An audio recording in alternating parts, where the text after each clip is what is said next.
This is Emily Blackshear Hall with the Oklahoma Oral History Research Program at the OSU Library. Today is Wednesday, March 6, 2019, and I'm in Chandler, Oklahoma. This afternoon, I'm interviewing Dr. Ben Myers for the Deep Roots Oklahoma Authors Oral History Project. Ben, you're a former Poet Laureate of Oklahoma, a professor at Oklahoma Baptist University, and author of several books of poetry, which we will talk about today. Thanks for taking the time to talk to me. Thank you. Where were you born and where did you grow up? I was born in Oklahoma City and immediately brought here to Chandler. And so I grew up here in Chandler. So I always say I've gone far in life. Yeah. 7 blocks. 7 blocks. So how would you describe Chandler? Especially for people who have no idea where we are, have never been here before. It's just very nearly the middle of Oklahoma, and sort of at the crossroads between Tulsa and Oklahoma City, Stillwater and Shawnee, right on Route 66, and just a very typical small town. At one time, I think most of the people here were in agriculture. Now, a lot of us are commuters to work in nearby places. Still a lot of cows. Yeah. So how would you describe the people here, your neighborhood, and you've lived here a while, so maybe how things have changed? Yeah. I think everyone says that the people in their hometown are extra nice, but I think that's true in this case. It's a good community. I take my kids to school and I see the people I went to school with. And, I think a lot of people stay here because it's a good life here. It's sort of not. I know the myth is that you have to accomplish something, you have to leave your home and you have to go off into the world. But, my doctor, someone who grew up here and came back to practice medicine. I know lawyers and professors and lots of people who have chosen to make a home here. Yeah. What do you think makes it feel like home? Because you've lived in various places and bigger places in different parts of the U.S. Yeah. In part, it's just, I think, comfort with the values. I know when I lived in St. Louis for a while and I loved it, but also felt this lack of accountability sometimes. People were free to be horrible to me because they wouldn't have to sit next to my mother-in-law in church on Sunday. Right? And so there's that, and there's just the sort of layering of time in a small town that I think is meaningful. I find it a meaningful experience to go in to buy hardware and know I'm buying it from in the same place from the same people that my grandparents did. It just sort of, I think it, in some ways, that sets you free from the kind of tyranny of the moment. Yeah. Layering of time. What do you mean by that? I mean that, in so much of American life now, wherever you are, you're in time and place, you're just there. And there's no sort of necessarily a sense of history with you.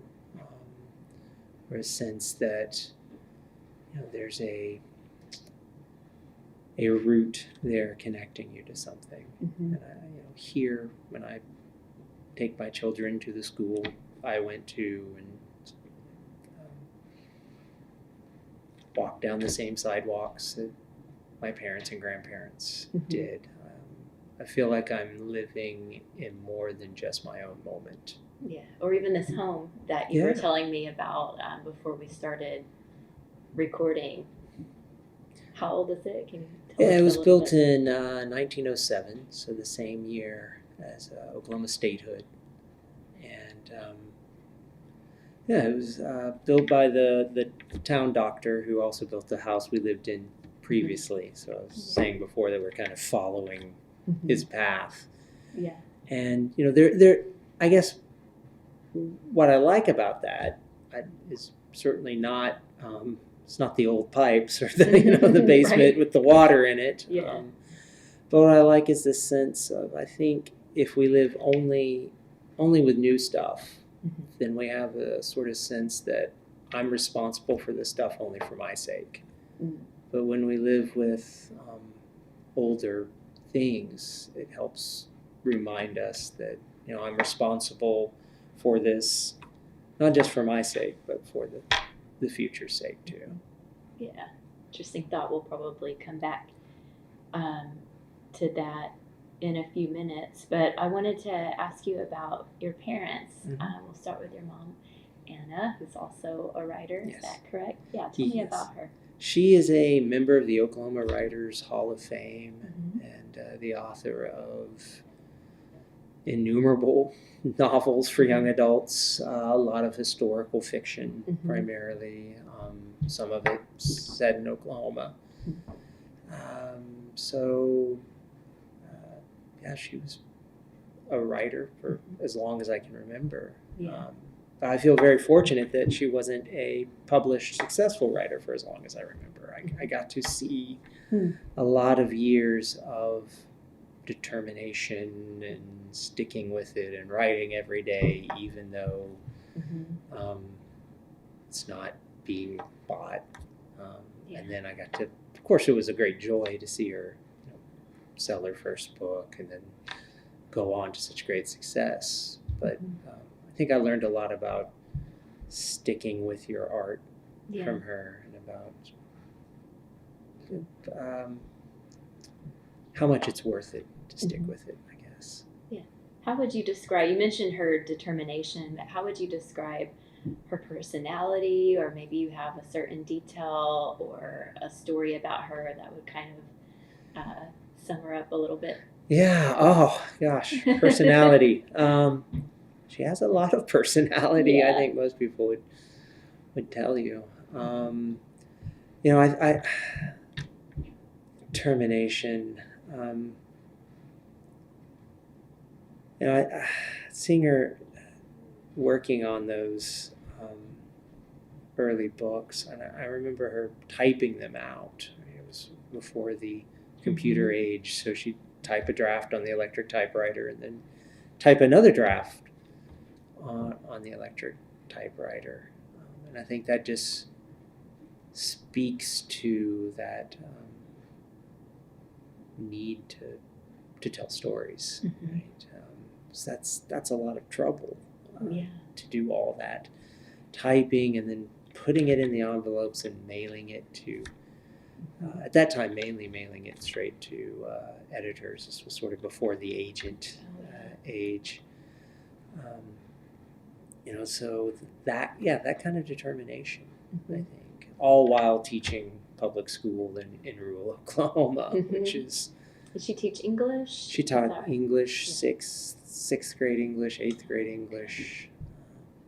She was my English teacher. Yeah? Yeah. All right. And your father, Paul, was a poet? Was a poet and an editor. So he did some editorial work, particularly on books about the Oklahoma City bombing. But was just an amazing poet.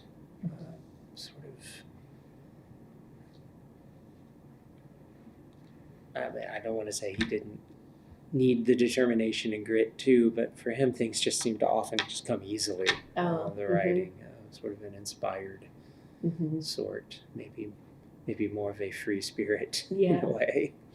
Yeah, well, it's a good contrast for seeing them, the two of them work. Did they ever work together? Sort of. They helped each other. And, in fact, my dad was often the one who gave the titles to Mom's books. So I think after he died, it became much harder to come up with titles. and they would read things out loud to each other and to us. That was sort of a common evening activity. So workshop it. Yeah, sort of. Yeah. And you had siblings? 2 sisters. What are their names? Jenny is my older sister, and Anna Maria is our youngest sister. Are they writers too? Yes. Really? They are. Especially Jenny writes a lot. Poetry or No. memoirs? More plays and fiction. Did your siblings stay in Oklahoma? Yes, eventually. Yeah. Eventually, yeah. They both lived various places, Arkansas a Mhm. lot, and Malta Mhm. at one point, but Oh, wow. but they're both in Tulsa. Okay. Nice. How about your grandparents? Did you know either set? My mom's parents lived right down the road from Mhm. us here in Chandler, just outside of town. And so I grew up sort of in their house Mhm. every day. Yeah. And my dad's family's from Shawnee, and so they lived actually near campus in Mhm. Shawnee. They had a sort of something between a large garden and a small farm Mhm. there. Oh, okay. Yeah. How would you describe your grandparents? And I'm thinking in terms of like personalities or family stories that kind of stand out to you that you would want to share. Yeah. No, I think in both cases they were extremely determined Mm-hmm. people. Both of my mom's parents grew up in the mountains in eastern Oklahoma. Mm-hmm. And my grandfather was an oil field worker mainly, so he traveled around a lot, Oklahoma and Texas. Mm-hmm. And, they were extremely hardworking people. Mm-hmm. Both of them, had maybe an 8th grade education from a kind of one-room schoolhouse, but they still greatly valued learning and reading. My grandfather could recite poetry by great American poets, up until his old age and death. And they saw to it that their children had educational opportunities. So kind of a remarkable thing. And my dad's father was a printer. So I remember when I was very young, often him working in the print shop and the ink and the wonderful smell of that. Yeah, you had to be a writer. Yeah, I think so. There's no choice not with all of that. How would you describe yourself as a child? I'm thinking your interests or favorite books. Sure. As a child, I liked to read, right? Things like the Narnia books, probably a lot of others, just sort of typical childhood things, the Boxcar Children, that sort of thing. But I was also more likely to kind of just be wandering around in the woods and the pasture a lot. I was raised mainly, we moved when I was very small, outside of town, and so spent most of the time just sort of romping around and building forts and just typical kid stuff. Yeah. Did you keep a journal or anything like that? No, no, I never. Or write plays, or do you remember doing anything creative like that? No, when you were younger? I don't think I wrote much of anything probably until around middle school. I started writing. Of course, we made up stuff when we were kids and played, but doubt I wrote any of it down. So when you did write something creative in middle school. Did you show your mom and dad? Yeah, I think I did. First? Yeah. Who did you show first? Oh, I don't. Probably mom, just because she was there. But, Yeah. Dad was at work most of the time. But yeah, probably. And I think it was, I think the first things I wrote were sort of bad imitations of Edgar Allan Poe, sort of, dark things. Right. Probably not all that dark in retrospect, but yeah.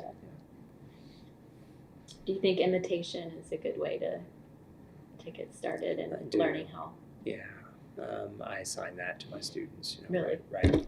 I think, that as a writer, you imitate and imitate and imitate until it gets mixed up enough that it starts coming out as you, basically. So I went through phases, sort of, the writers I loved when I was younger and still do, like Frost and Dickinson, and imitating them, and then on to imitating Whitman and Ginsberg and Kerouac, and then starting to imitate Richard Wilbur and more formalist writers. And I hope at some point it's just sort of all melded into my own voice. Yeah, I think so. So what were your hopes and dreams as a child or as a young adult? Is being a professor and a writer, a poet, is that what you saw for yourself? Yeah, I don't know. I don't know if being a professor occurred to me until really fairly late in college. I just knew I wanted to read books, and I knew I was a writer, sort of more in the sense, not that I knew it was a career I would have, but just that I knew that I write things and can't seem to help it. And so professor just sort of seemed like a natural way to keep getting paid to read, basically, and talk to people about it, which is fun. And so, with so much writing going on in my house, I think it was more a matter of just sort of not deciding to not be a writer, more than deciding, I think I know what I'm going to be. I'm going to be a writer. Yeah. Tell me about your educational path after high school. Okay. I went to a little Presbyterian school in Arkansas called the University of the Ozarks, which is in Clarksville, Arkansas. It's not the College of the Ozarks where you work to go, but university there. And it's a good liberal arts school. I went mainly for the scholarship money and for the fact that the hiking and camping was really great. Yeah. But I ended up getting a very good education there, and got involved in the campus literary magazine, and edited that for a few years, and met a lot of really great writers there, including one of my closest friends, Brad McClellan, who's now a novelist based in Stillwater. And after that, after college, got married and went to Washington University in St. Louis for graduate school, not in creative writing. I ended up specializing in Renaissance literature. In part, my thinking just sort of be, okay, if I want to pursue writing, I need to just read as broadly and deeply as I can. And so that's kind of what I was drawn to. And from there, went back to Arkansas and taught for a couple of years, and then jumped at the opportunity to come home. Yeah. So what was your experience like in St. Louis? It was great. In some ways, I actually had some writing professors who warned me that academic study of literature was going to kill my writing. So, and I'm thankful they weren't, because I think that, I was on my guard against that. Yeah. And probably, the dissertation may have come close to finishing me off as a writer. It kind of does that. Yeah. But, lots of great writers came through WashU. Mm-hmm. And so I had a lot of good opportunities there, and I got to work with Charles Newman Mm-hmm. and on nonfiction a little bit, and so it was an exciting place to be with Mm-hmm. lots of people to talk with and argue with, Yeah. lots of books to read. So it was. My students always think I'm joking when I tell them that preparing for my comps was one of the happiest times of my life, because it was just sit down in the morning with a pile of books and Mm-hmm. break for dinner. And Yeah. it's a good life. Yeah. So you studied Edmund Spencer, Mm-hmm. right? Why that poet?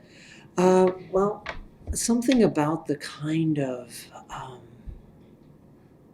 bottomlessness of Spencer's Fairy Queen really attracted me. The way you can kind of get into that poem and find layers and layers of meaning, working in different ways, gesturing in different directions. There's political meaning and theological meaning, and the story itself. And so it's just very interested in allegory, and particularly religious allegory.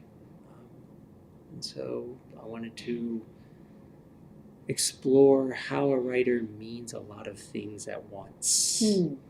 Yeah. That's what drew me to Spencer, and then later to Dante in my teaching.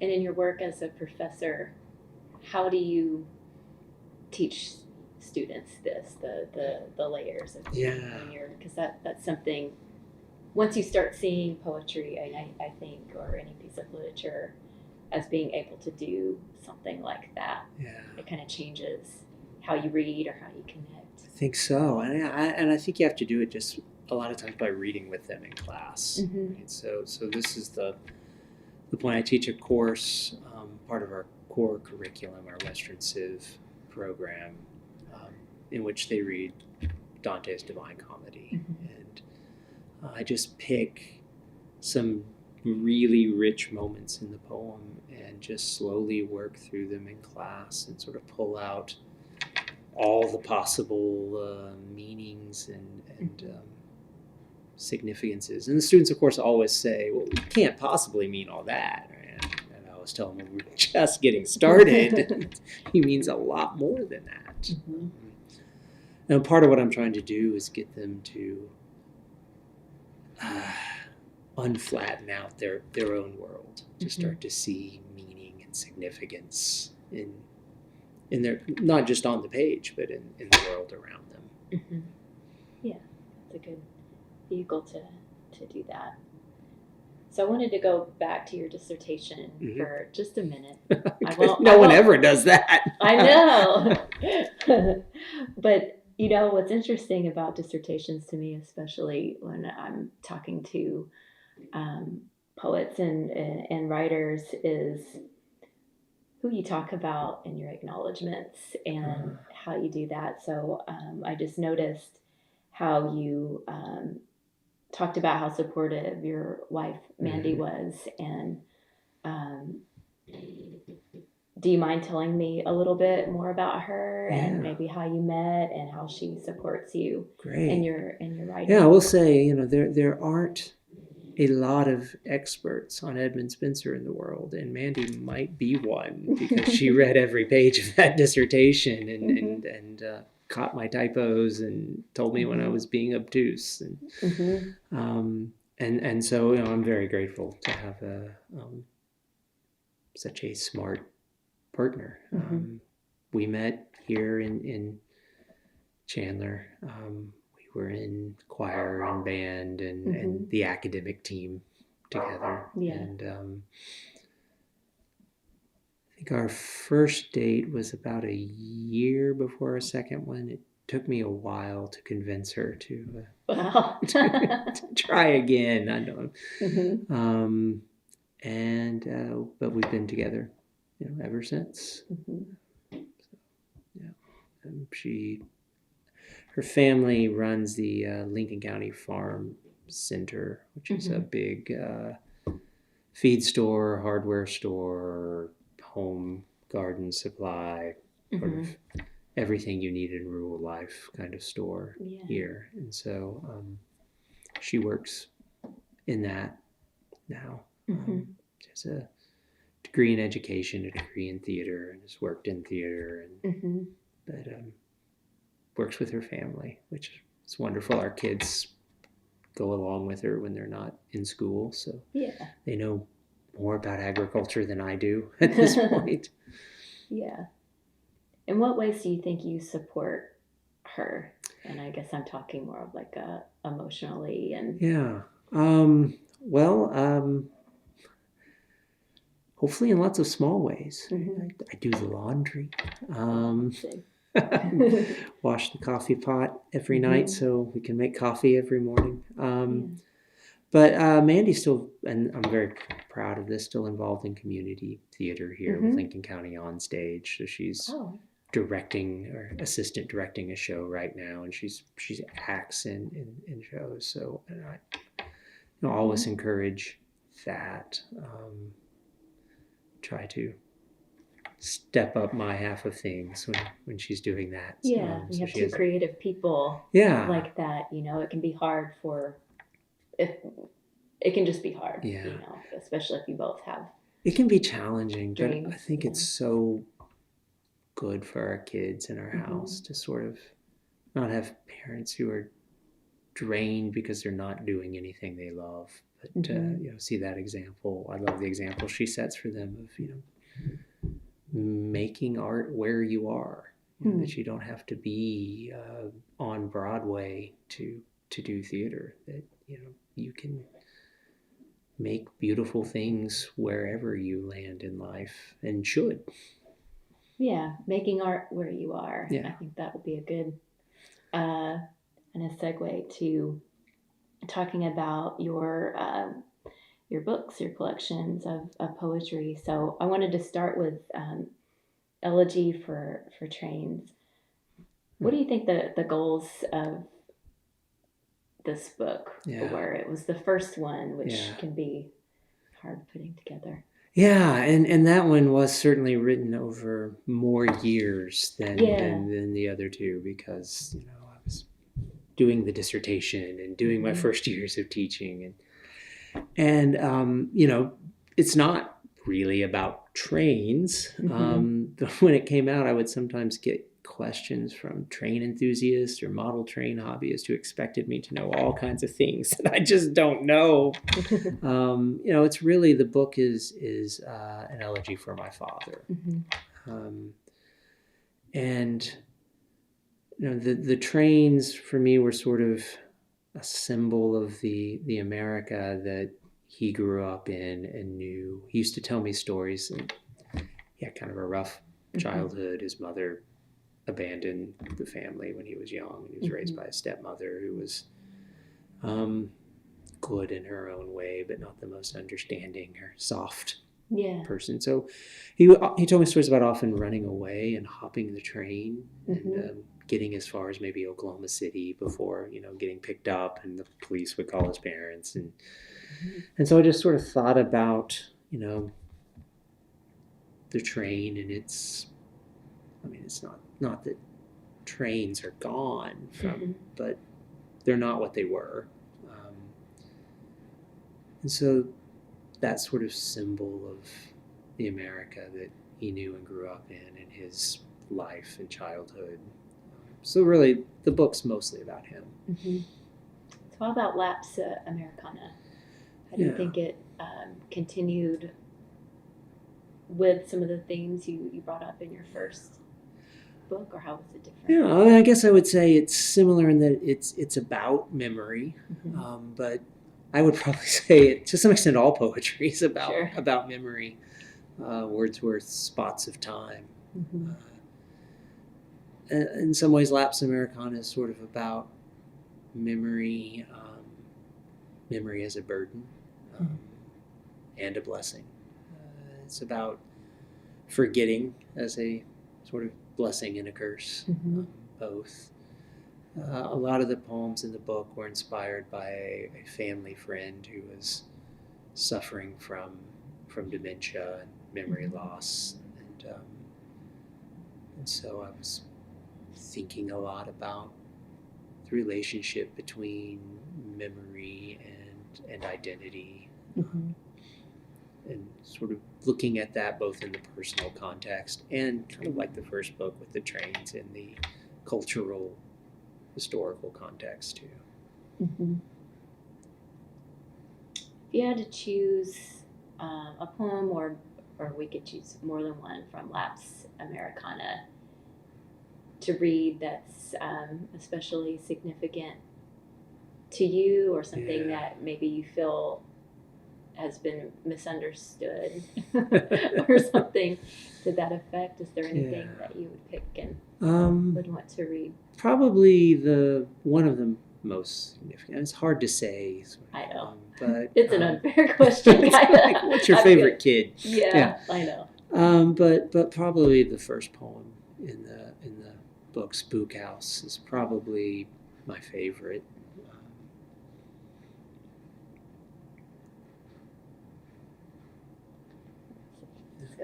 You want me to just read it? Do you mind No, not reading at all. it, and then maybe we can talk a little bit more. Spook House. The first I heard of Dante was at the county fair when I was 10. Dante's Inferno, slashed in red on a black trailer at the bottom of the hill where they showed the livestock. It was surrounded by little lights like the blinking eyes of the damned, and booths with stacks of old-fashioned milk bottles. $2 for 3 throws, and you could win a mirror painted with the rebel flag, or with a half-naked lady, or with a naked lady half wrapped in the rebel flag. I wanted to go on the Ferris wheel for the way it turned above the noise and the smell of manure and funnel cakes, how it reminded me of a queen I saw in a movie once, raising her head to meet the eye of the executioner.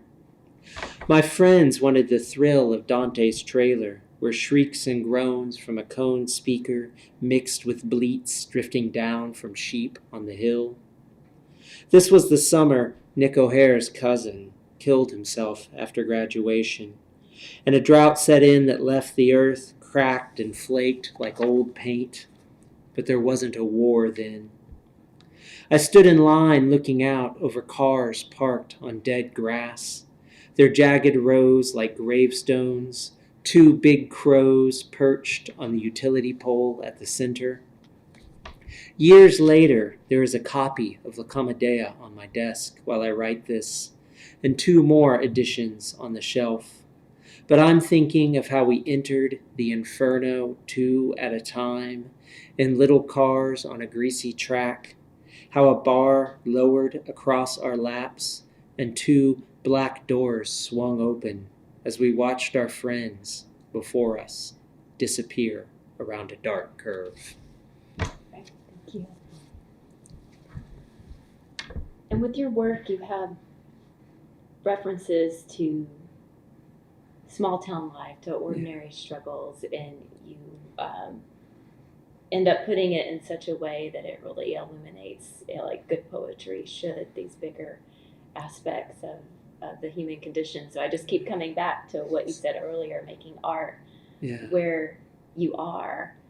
And with that kind of thought, I wanted to spend a few minutes talking about your most recent book, Black Sunday Dust Bowl Sonnets. Mm-hmm.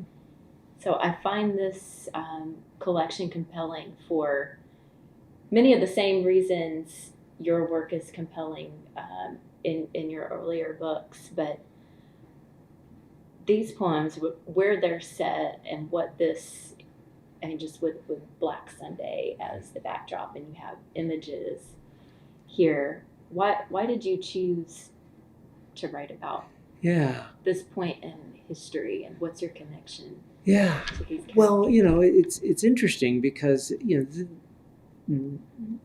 where I'm rooted in Oklahoma, and sort of from here to eastern Oklahoma, where my family's from, it's not really the worst of the Dust Bowl section. Mm-hmm. I mean, not a particularly great place to be in the 30s, but not.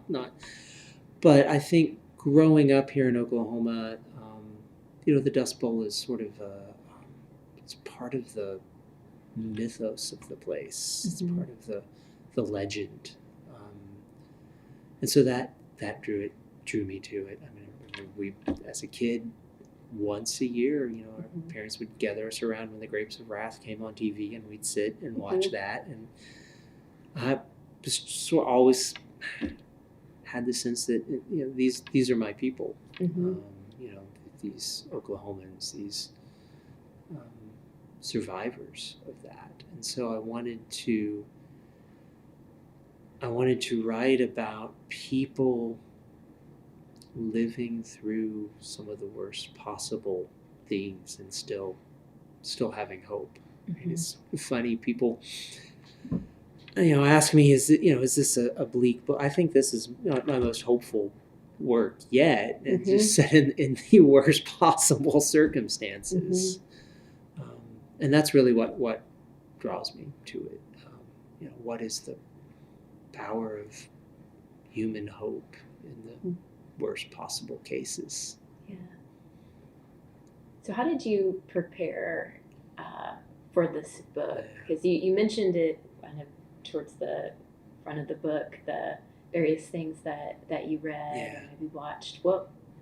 How did you inhabit these characters' lives and their voices? Because it's so, if you listen to like oral histories of Dust Bowl survivors, or like the Ken Burns documentary, and you see those firsthand accounts, just the authenticity, I thought, was so good. Thank you. Yeah. Part of that was the part of the original idea. I think before I even had decided to do a whole book on the Dust Bowl in particular, I was thinking about how to get the dialect of the people around me into iambic pentameter, just as a kind of interesting artistic challenge. I've written two books that are fairly personal, even sort of confessional at times. So I wanted to try someone else's voice, and explore that, and explore sort of dialect and grammatical variations that wouldn't come out in my own voice. And so that drew me to it. And then, the Ken Burns documentary, hearing those firsthand accounts, started me thinking about just with the power of the firsthand account. And so I started reading particularly a couple of books by people who lived through it and sort of wrote their experiences out. And just started inventing characters who didn't really come from those books primarily, but sort of came more from aspects of the situation I wanted to explore. So what particularly the mother character in the book, I want to think, okay, what is it like to be a mother in a sort of doomsday scenario? How do you keep hope for your children? What kind of burdens do you carry every day? And there's a character in the book who's clergy, and I want to think, if you're responsible for other people's hope, what do you say on Black Sunday? Or when no one's in your congregation. Yes, I think, that was just such a. It would be hard to feel like the world wasn't ending when the sky suddenly turns black and your children might die from dust, and your animals are dying or being rounded up. Yes. Yeah, I wanted to think about different characters and what their imagination is stocked with, and how that affects how they experience the catastrophe. And you included pictures in the book. Why do that? It's a publisher's idea. Yeah. But I like it. Okay. Or how do you feel about it? Do you think it adds? I do. Context. I like well, I mean, I always tell my writing students the best response to art is art. And that it's kind of a shame the way we've siloed off poetry from music, from painting. So I just like having that mixture in there. And I like, the documentary nature of that, since what I'm doing is basically fictive documentary. I mean, these aren't real people. They weren't really there. Yeah. I like putting that next to the reality in those photos to try and come at one truth through two different avenues, the fictive and the actual. There were, and I was asking you or telling you about this before we started recording. Let me find it here. So there are a couple of poems kind of midway through the book. Lily describes real loss.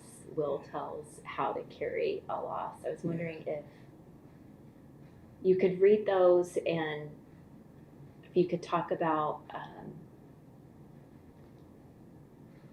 why you wrote those particular pieces. And I'm wondering what the piece of hope or life might be. Should I read them first and then? Yeah, let's do that. Lily describes real loss. The ruined blanket, midnight blood, the squeeze like iron hands around my middle parts, the quiet afterwards. Will on his knees to scrub the wet floorboards. Things worse than dust. This was my first time through before Louise. That's why I still don't call the girl my first or only. Farmers' wives are made for grief, I think, like seeds in clouds are made to burst. Out by the barn, a huddled bunch of pine, the ponderosas growing only there. Beneath the trees, the boy I call mine still is buried. The rest of us are near. We keep a grief like dust the rough winds bring. It settles in the cracks in everything. Will tells how to carry a loss. Every farmer knows you carry what you lose, one season to the next. If hoppers eat your wheat, the corn stalks scorch to brittle bones, you use accounting tricks to make it come out neat. You carry loss in green-lined books, you haul it in your hollowed stomach pit. You sit on the edge of your iron bed in iron dawn and pull your ragged boots on. Pick up your loss and get to work. You carry loss like it's a bucket full of water you can't spill, a lead pipe slung across your back. In bed, you rest it on your chest. The doll weight flattens out your breath and makes your lungs go slack.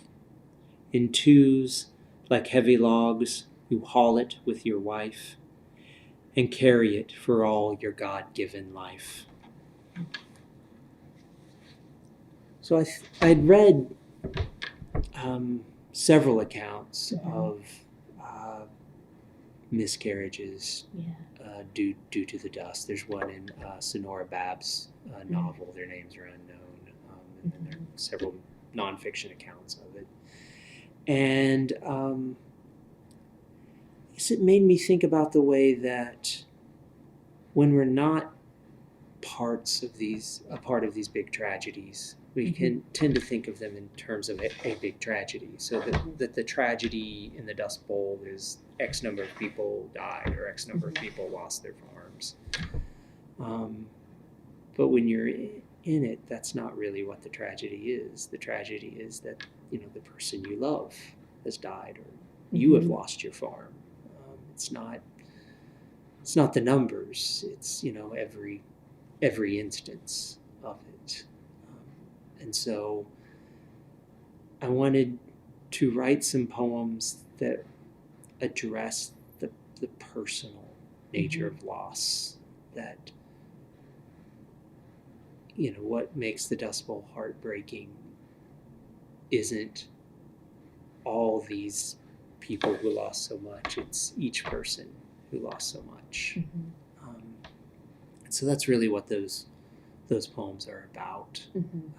And I wanted kind of at the middle of the book to be this statement from Lily and this statement from Will, just sort of their grief, but to have them in that grief together. And I think that is the hope in the book.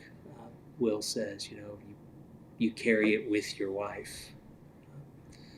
I've been reading the Odyssey with my students, my freshman students. We have a Greek lit class that all our freshmen take, and I've been telling them every class period, the point here is all of human life is suffering. Expect to suffer. That's what it means to be human. And they say, well, this is so gloomy. I say, but Homer's point is we suffer together. We suffer in community. We suffer in family. There's this wonderful scene when Odysseus is recognized because his old nurse, Eurycleia, is bathing the visitor who's come to the house, and she recognizes his scar. And, she knows him by what he's suffered and what they've suffered together. So I think there's a lot of hope in that. And I wanted to write about that. Yeah. So you mentioned Sonora Bob. Could you talk a little bit more about her? I don't think she's a writer that really gets discussed at all. No. Who was quite important to this period of time. I think it's a shame because I think she's better than Steinbeck. Obviously The Grapes of Wrath is a great novel. But it tells a story in very big sort of ways, and it's very much about the socio-economic realities, and it has its tender personal moments, but I think Bob's novel is more humane in a way. The characters are more real people.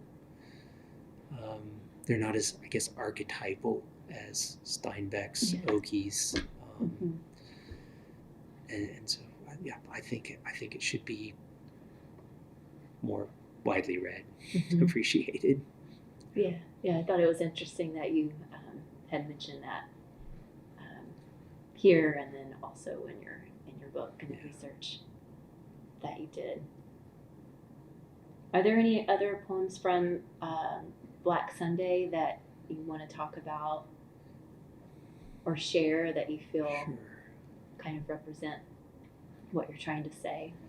Well, I think for me the final short poem of the book. There's a long sort of short story at the end, but I think it is maybe the most important one as far as what if I'm trying to say something. I think that's what I'm trying to say. If I can find it here.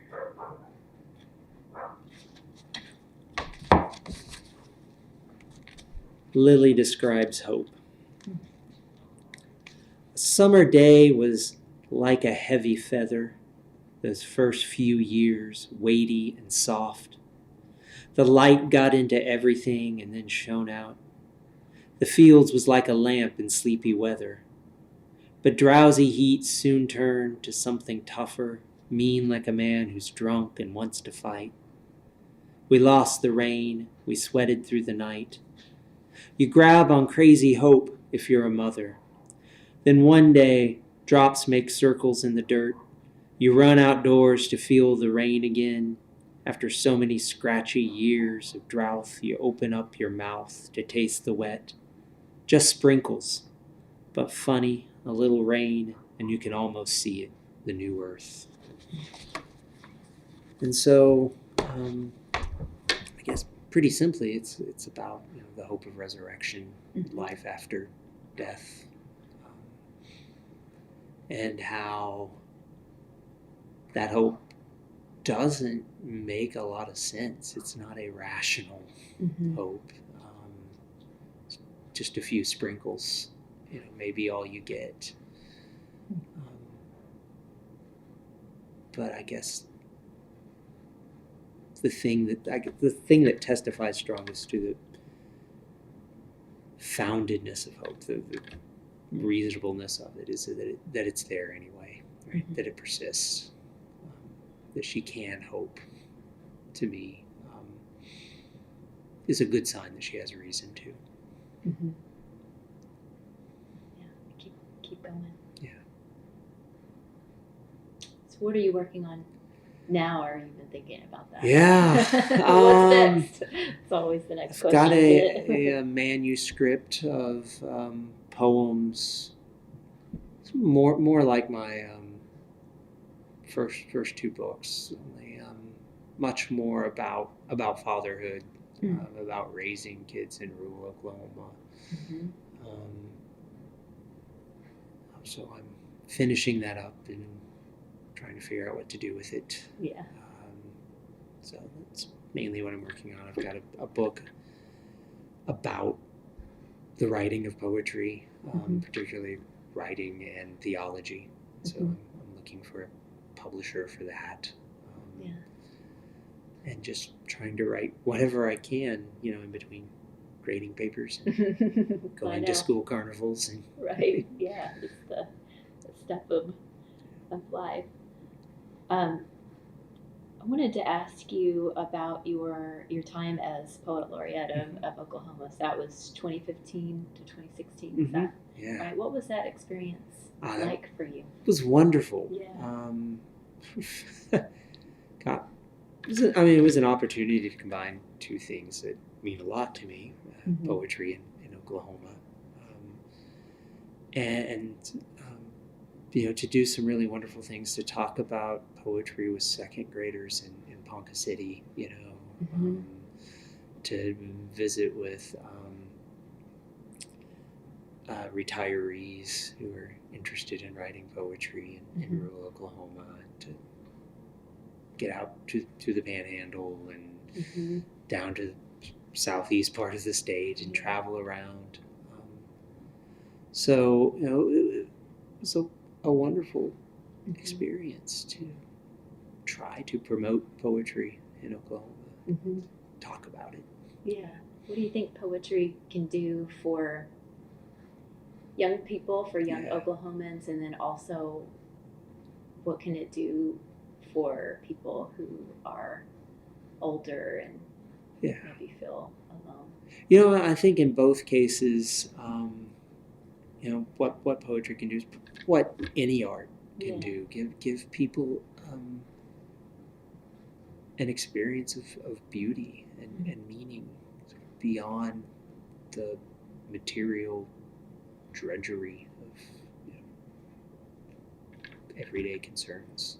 Not that poetry is and should be about everyday concerns, but it helps us see more in that life.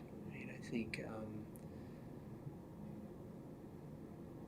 just to be honest, when I think about people who live their lives with no interest in beauty or meaning, makes me sad. So just want to prevent that as much as possible.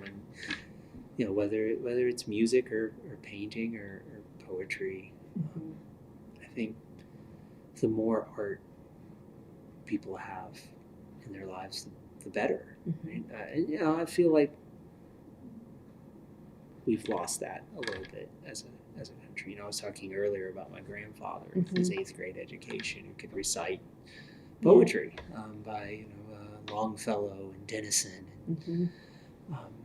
and everybody, wherever you went, you used to be able to find somebody who could play a little piano or do a little landscape, and no one was trying to get to Carnegie Hall or anything like that, but they were just adding some grace to life. Mm-hmm. And I think we've fallen into the habit of expecting other people to always add that grace to life for us, or even worse, just living without it.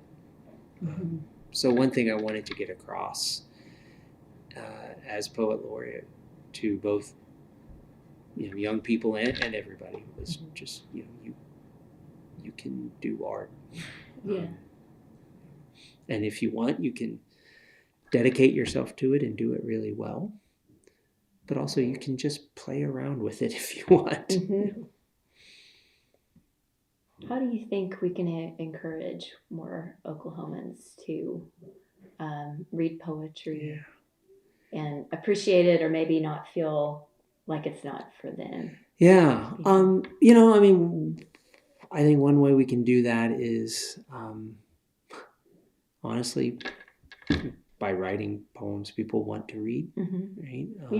So that's one reason I wanted to experiment with narrative poetry in this last book. I thought, well, maybe more people will pick up poetry if there's a story as well.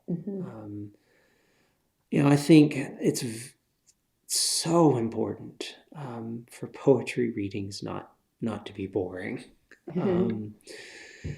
Which isn't to say that they need to be a dog and pony show, right? But I spent some time when I was younger playing in bands and doing gigs, and I learned a lot about the importance of not boring people in that. And so I think if we have poetry events that draw people in, that are interesting. Right? If poets read their poems as if they care about them, and write poems that are meant to connect with readers, right? I also liked what Alan Tate said. Poem's not communication. It may not communicate something, but it is communion, right? And so a lot of poets sort of debate, should a poem be accessible, or are you selling out? And I think that's putting it in the wrong terms. I like to think about it, if a poem is hospitable, right? You might not know what exactly the poet is saying, right? But is the poem inviting you in or pushing you out, right? And then, I think we have to be careful if we want people to care about poetry, not to push them out. Right.